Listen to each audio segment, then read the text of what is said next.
Assalamualaikum warahmatullahi wabarakatuh. Saya Hesti Kusparini, NIM 093, berkelompok dengan Sonya Inaya, NIM 095. Di sini saya akan menjelaskan RPP kami yang bertujuan untuk memenuhi tugas UTS Perencanaan Pembelajaran. Ini adalah RPP kami, mata pelajarannya Matematika, kelas 8 semester 1, tahun pelajaran 2020-2021. Temanya yaitu materi yang akan diajarkan, statistika, pertemuannya, pertemuan 1, pertemuan 2, dan pertemuan 3. Alokasi waktunya 6 kali 40 menit. Yang pertama, kompetensi dasarnya, kami ambil yang 3.10 dan 4.10. Lalu ada IPK, indikator pencapaian kompetensi. Nah, kompetensi dasarnya KD 3.10 menganalisis data berdasarkan distribusi data, nilai rata-rata, median, modus, dan sebaran data untuk mengetahui keputusan dan membuat prediksi. Dari sini ada IPK-nya, yaitu 3.10.1 menganalisis data berdasarkan distribusi data yang diberikan. Lalu ada 3.10.2 menentukan nilai rata-rata, median, dan modus dari suatu data.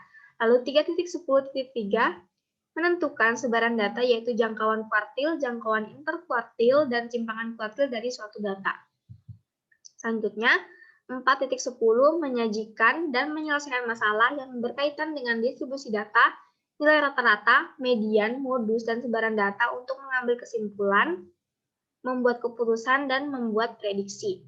Dari 4.10 ini ada IPK-nya yaitu 4.10.1 menyajikan data berkaitan dengan distribusi data, 4.10.2 menyelesaikan masalah yang berkaitan dengan nilai rata-rata, median, modus suatu data.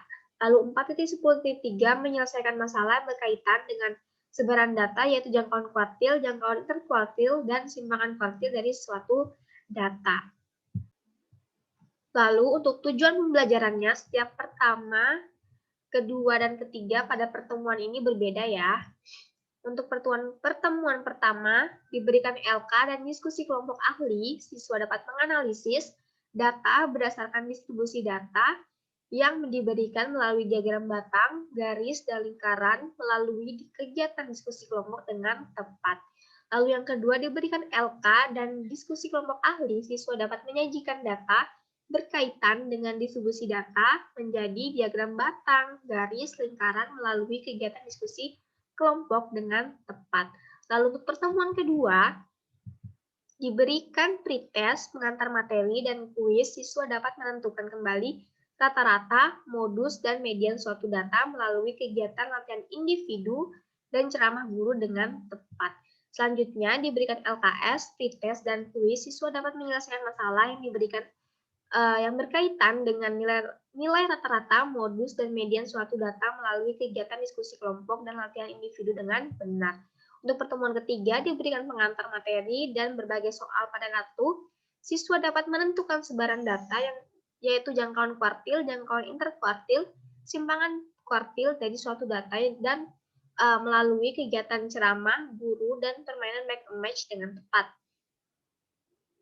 Dan terakhir, diberikan berbagai soal pada kartu, siswa dapat menyelesaikan sebaran data yaitu jangkauan kuartil, interkuartil, dan simpangan kuartil dari suatu data melalui kegiatan permainan make and match dengan tepat.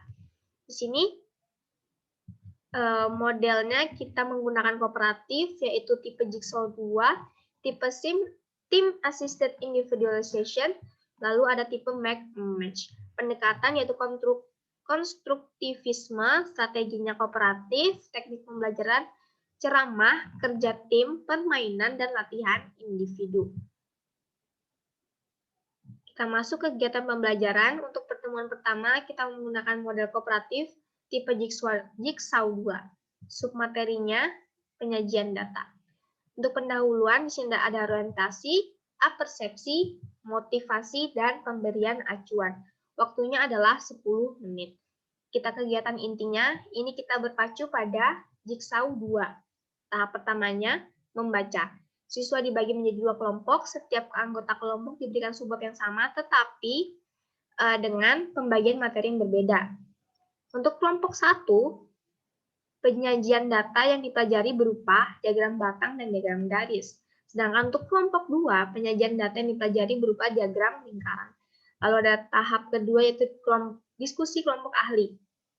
Di sini siswa saling bertukar informasi dengan cara berdiskusi antara kelompok 1 dan kelompok 2. Nah, salah satu siswa yang berada di kelompok 1 memberikan informasi yang mereka ketahui kepada kelompok 2, begitupun sebaliknya.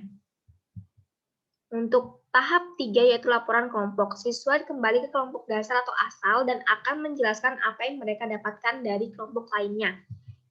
Yaitu yang mereka dapat adalah menganalisis data berdasarkan distribusi data yang diberikan melalui diagram batang, diagram garis, dan diagram lingkaran.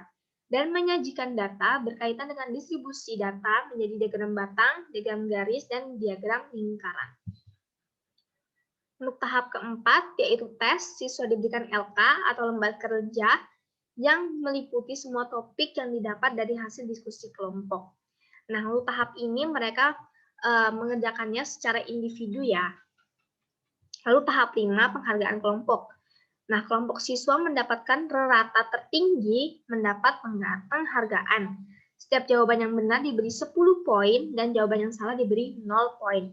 Setelah itu dihitung dengan mencari rata skor perolehan kelompok. Jadi hasil dari pengerjaan LK tadi, misalnya dalam satu kelompok itu ada 8 orang, maka nilai dari setiap orang tadi dibagi dengan 8, maka itulah perolehan kelompoknya. Lalu ke penutup, siswa membuat resume, lalu ini dibimbing oleh gurunya, dan siswa berdoa dengan sebagai penutup pembelajaran. Waktunya adalah 10 menit. Untuk pertemuan kedua, model kooperatifnya tipe Team Assisted Individualization. Karena tadi di pendahuluan, untuk yang pertama sudah banyak sekali, sudah ada motivasi dan lain sebagainya hal, maka untuk pertemuan kedua ini hanya singkat saja, yaitu siswa melakukan pembukaan dengan salam pembuka, salah satu siswa memimpin doa untuk memulai pembelajaran, dan siswa diberikan penjelasan mengenai tujuan lagi untuk pembelajaran hari ini, karena setiap tujuan di setiap pertemuan itu berbeda. Waktunya hanya 5 menit. Lalu untuk inti, ini kita berpacu pada yang Team Assisted Individualization. Yang pertama, placement test. Siswa diberikan soal pretest individual terkait menentukan dan menyelesaikan median, dan modus sebagai skor awal. Jadi mereka diberikan seperti skor awal, maka nanti akan dilakukan tes lagi untuk melihat perbandingannya. Lalu ada teams, siswa dibagi menjadi beberapa kelompok, bisa menjadi 2 seperti yang tadi atau yang lainnya, dengan kemampuan yang berbeda-beda untuk mendapat kesetaraan kemampuan. Jadi di sini kelompoknya tidak boleh yang pintar bersama yang pintar, yang biasa saja bersama yang biasa saja, maka ini kita campur untuk bisa dilihat kesetaraannya. Teaching group, siswa diberikan pengantar materi singkat tentang cara menentukan median, dan modus sebelum adanya pemberian tugas kelompok. Lalu student kreatif, siswa diberikan persepsi bahwa keberhasilan setiap peserta didik ditentukan oleh keberhasilan kelompok. Nah, jadi mereka di sini diminta untuk kerjasama dengan baik. Lalu tim study. Siswa diberikan LKS dan rangkuman terkait menyelesaikan masalah, median, dan modus dengan bantuan dan arahan dari guru serta siswa yang memiliki kemampuan akademis lebih bagus dari lainnya sebagai peer tutoring. Maksudnya di sini adalah misalnya ada siswa yang memiliki pengetahuan lebih dari yang lainnya, maka dia bisa menjadi tutor teman yang lainnya, yaitu mengajarkan apa yang dia ketahui kepada teman yang lain. Lalu fact test, siswa diberikan kuis terkait menentukan dan menyelesaikan median, dan modus berdasarkan fakta yang diperoleh pada siswa pada langkah sebelumnya. Lalu tim skor, kelompok siswa yang dikatakan berhasil dan cemerlang dalam peningkatan nilai dari pretest dan kuis diberikan gelar kelompok luar biasa, kelompok oke, dan sebagainya. Lalu whole class units. Siswa diberikan penyajian materi kembali oleh guru sebagai pemecahan masalah.